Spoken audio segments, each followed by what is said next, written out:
Welcome to మన class.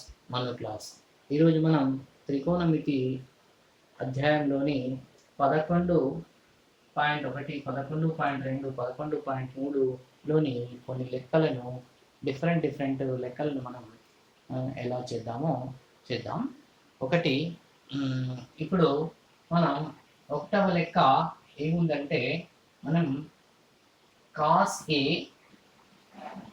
is equal to 12/30 అయినా sin A tan A విలువలను కనుక్కోండి.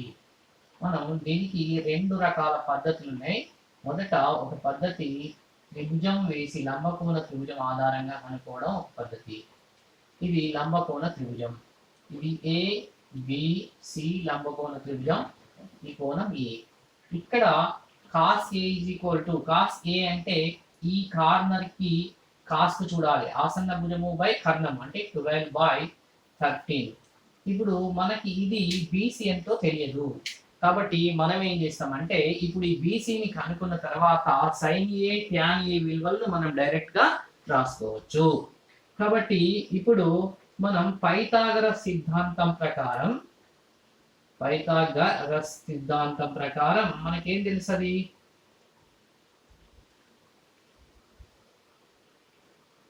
ఇప్పుడు AC square is equal to AB square plus BC square అని తెలుసు. కర్ణము స్క్వేర్ ఇజ్ ఈక్వల్ టు భుజము స్క్వేర్ ప్లస్ భుజము స్క్వేర్ అని మనకి తెలుసు. కాబట్టి ఇందులో బీసీ భుజాన్ని కరెక్ట్గా రాస్తాం. అంటే that implies BC square is equal to ఈ ఏబి స్క్వేర్ ని తీసుకొస్తాం, రాయడం ఇక్కడనే రాస్తాం. So AC square minus AB square అంటే బీసీ స్క్వేర్ ని కరెక్ట్గా రాస్తే ఈ ఏబి స్క్వేర్ ఇక్కడ వెళ్తే AC square minus AB square అవుతుంది. That is equal to BC square is equal to AC square అంటే 13 స్క్వేర్ మైనస్ ఏబి స్క్వేర్ అంటే 12 square. So BC square is equal to 169. 13 యొక్క వర్గము 169, 12 యొక్క వర్గము 144. ఇప్పుడు BC square is equal to 25 వస్తుంది. ఇప్పుడు BC is equal to √25 that is equal to +5 తీసుకుంటాం మనం దూరం కాబట్టి. బీసీ ఈజ్ ఈక్వల్ టు 5 కాబట్టి ఇక్కడ 5 మళ్ళీ రాస్తాం. మనం రాసిన తర్వాత మనకి ఏం అడిగిండు? సైన్ ఏ. సైన్ అంటే ఈ కార్నర్ కి అపోజిట్ బై హైపోటెన్యూస్ అంటే ఎదుటి భుజము బై కర్ణము 5/13. అదే విధంగా కాస్ ఏ అడిగిండు, కాస్ ఏ ఇచ్చిండు, ట్యాన్ ఏ అడిగిండు. సో మనకి ట్యాన్ ఏను డైరెక్ట్ గా రాయొచ్చు. Tan A is equal to ఎదుటి భుజము బై ఆసన్న భుజం 5/13. లేదంటే tan A is equal to sine A by cos A అని మనకు తెలుసు. Tan A is equal to sine A by cos A అని మనకి తెలుసు. లేదా ఇట్లా కూడా మనం నేర్చుకొని ఉండాలి. So tan A sine A అంటే ఎంత? సైన్ ఏ అంటే మనకి ఏమొచ్చింది ఇక్కడ? Sine A equal to 5/13 whole divided by cos ఏ 12/13. ఈ 13 క్యాన్సల్ కాగా 5/12 మనకి వస్తుంది. ఈ రకంగా కూడా మనం చేయొచ్చు. ఇది ఫస్ట్ లెక్క ఈ రకంగా చేస్తాం. ఇక ఈ లెక్కకు ఇంకొక పద్ధతి మనం ఇక్కడే చూద్దాం. ఒక లెక్కకు రెండు పద్ధతులు చేద్దాం. దీనికి రెండవ పద్ధతి ఏముంది మనం ఒకసారి ఆలోచిద్దాం. రెండవ పద్ధతి ఒకటవ లెక్కకు రెండవ పద్ధతి ఏమిటి? రెండవ పద్ధతి అంటే ఇప్పుడు మనకి కాస్ ఇచ్చిండు, సైన్ అడిగిండు. ఈ కాస్ కి సైన్ కి సంబంధించినటువంటి ఏదైనా ఒక సూత్రం ఉందా లేదా అనేది మనం ఒకసారి గుర్తు తెచ్చుకోవాలి. మనకు ఒక సూత్రం ఉంది. ఏంటంటే sign square A plus cos square A is equal to 1 అనేది మనకు సూత్రం ఉంది. దీనిలో కాస్ ఏ విలువ ఆల్రెడీ ఇచ్చింది కాబట్టి సైన్ ఏ విలువ అడుగుతుంది కాబట్టి సైన్ ఏను మనం కరెక్ట్గా రాస్తాం. అంటే sine square A is equal to 1 minus cos square A. That implies only sine A is equal to ఇక్కడ స్క్వేర్ పోతే ఇక్కడ రూట్ వస్తుంది 1 minus cos square A. So that is equal to sine A is equal to ఇక్కడ square తీసేస్తే ఇక్కడ root వస్తుంది. So under root of 1 minus cos square A. Cos అంటే ఏంటి 12/13 అంటే 12/13 హోల్ స్క్వేర్ అన్నమాట. That implies sine A is equal to under root of, ఇప్పుడు మనం 1 minus 144/169. That implies sine A is equal to under root of cos తీస్తే 169 minus 144/169. So that implies sin A is equal to 169 minus 144 అంటే 25/169 under root is root 25 and root 169. Root 25 value 5, 169 value 13. So ఇంతకు ముందు sin A is equal to 5/13 మనకి వచ్చింది.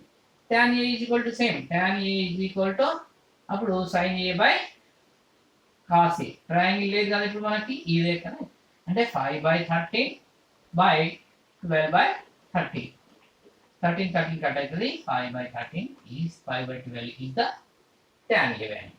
So ఈ రకంగా triangle వేయకుండా ఈ ఫార్ములాతో కూడా మనం ఈ లెక్కను రెండవ పద్ధతిగా చేసుకోవచ్చు. ఏది అనుకూలం అనిపిస్తే, ఏది ఈజీగా అనిపిస్తే ఆ పద్ధతితో మనం చేయొచ్చు.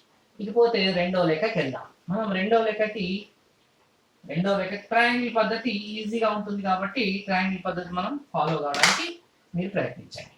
రెండవది ఏమి 3 tan A is equal to 4. ఇక్కడ జస్ట్ కన్ఫ్యూజన్ ఏంటంటే డైరెక్ట్ ఇవ్వకుండా ఈ 3 ఇక్కడ వచ్చింది. ఈ 3 ని తీసుకెళ్తే ఏమవుతుంది, tan A is equal to 4/3 అవుతుంది. అంటే మళ్ళీ సేమ్ ఈ మాదిరిగానే చేయాలి అని మనకు తెలిసిపోతుంది. ఇది జస్ట్ ఏంటంటే ఇక్కడ 3 tan A is equal to 4 అని జస్ట్ కన్ఫ్యూజన్ గా మనకి ఇచ్చిండు, అంత తప్ప ఇంకేం లేదు. ఇప్పుడు ఇది A B C. ఇప్పుడు tan A అంటే 4/3 ఎదుటి భుజము బై ఆసన భుజం. ఇప్పుడు కర్ణాన్ని కనిపెట్టాలి. అదే పైథాగరస్ సిద్ధాంతం ప్రకారం మనం ఏం చేస్తాం, AC square is equal to AB square plus BC square. So AC square is equal to, ఇప్పుడు AB square అంటే 3 square plus BC square అంటే 4 square. So that implies AC square is equal to 9 plus 16. So AC square is equal to 25. 9 plus 16 25. So AC is equal to under root of 25. AC is equal to 5.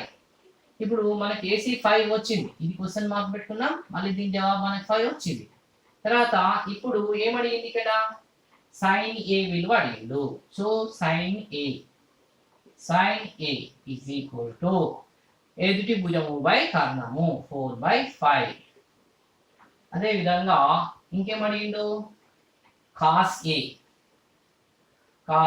ఆసన భుజము by కర్ణము 3/5. ఇది మనకి రెండవ లెక్క. ఇకపోతే ఇంకా మూడవ లెక్కను మనం విలువ కనుక్కోవడం. ఇది ఈ రెండు లెక్కలు ఒకే మాదిరిగా ఉంటాయి.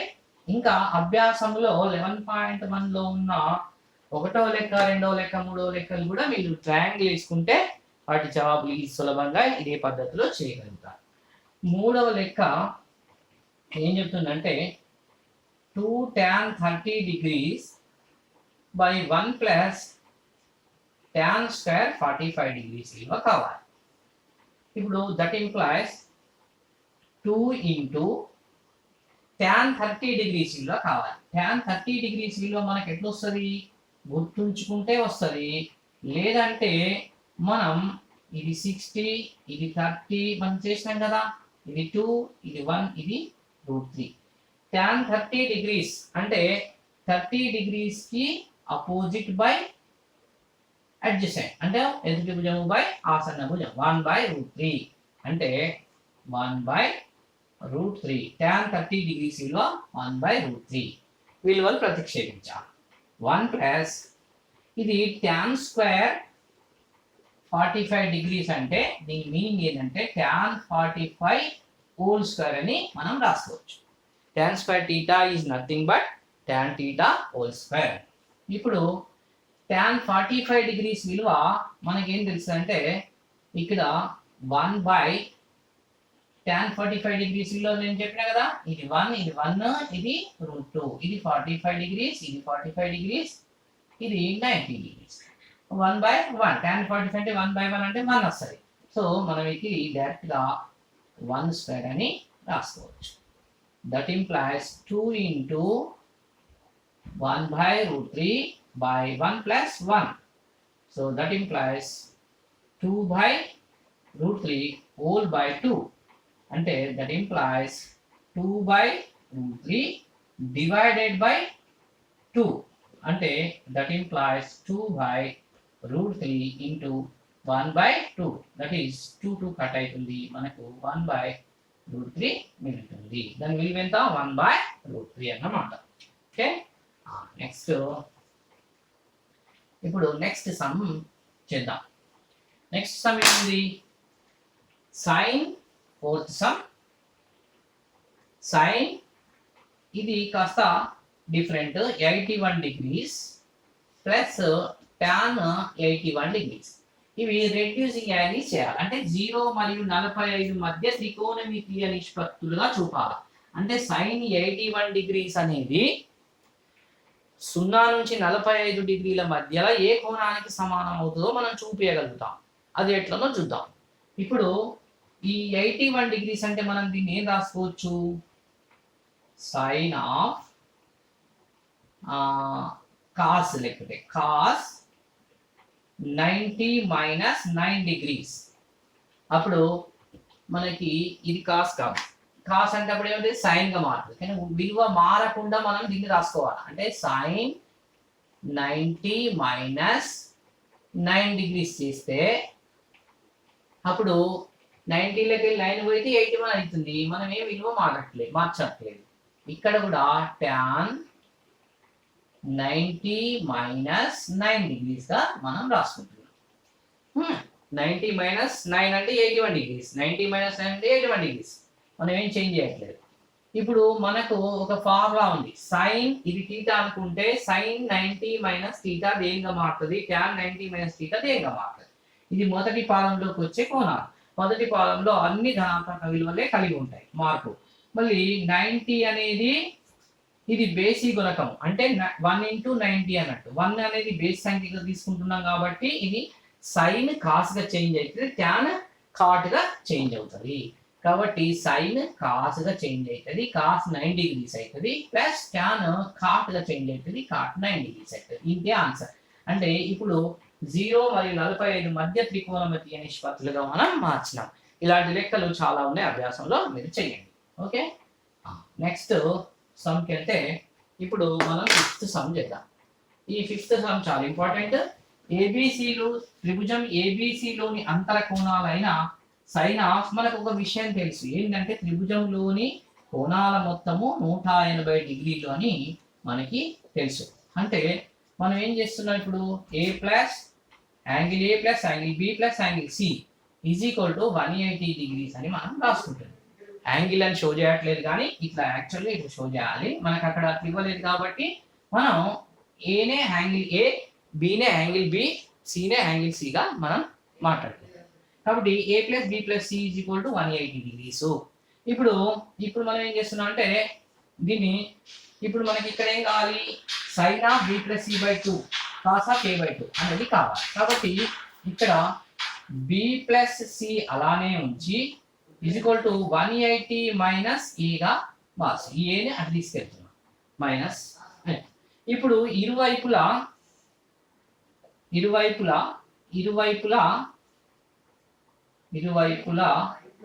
2 చే భాగించగా. ఎందుకు 2 చేత భాగిస్తున్నా అంటే ఇక్కడ 2 ఉంది కాబట్టి ఏదో ఒక సొల్యూషన్ దొరుకుతుంది అని చెప్పి 2తోనే భాగిస్తున్నా. B plus C by 2 is equal to 180 minus A whole by 2. దీన్ని విడదీస్తే B plus C by 2 is equal to 180 by 2 minus A by 2 విడగొట్టినాం. ఇప్పుడు B plus C by 2 is equal to 90 minus A by 2. 90 minus A by 2. ఇప్పుడు నేనేం apply చేస్తున్నా అంటే ఇరువైపులా sign apply చేస్తున్నా. ఇరువైపులా సైన్ నిష్పత్తి తీసుకునగా ఇరువైపులా సైన్ నిష్పత్తి తీసుకొనగా అప్పుడు ఏమవుతుంది sine of B plus C whole by 2 is equal to sine of 90 minus A by 2. ఇప్పుడు దీన్ని మనం that implies sine of B plus C by 2 అంటే ఉంటుంది B plus C whole by 2 is equal to sine 90 minus theta cos థీటాగా మారుతుంది. So cos A by 2 అవుతుంది. మనకి ఇదే చూపించవలసింది sine of B plus C by 2 equal to cos A by 2 అని చూపడం జరిగింది. ఈ రకమైనటువంటి లెక్కలు ఇంకా అభ్యాసంలో ఉన్నాయి, మీరు ప్రయత్నించి చూడండి. నెక్స్ట్ క్లాస్లో మళ్ళీ కలుస్తాం.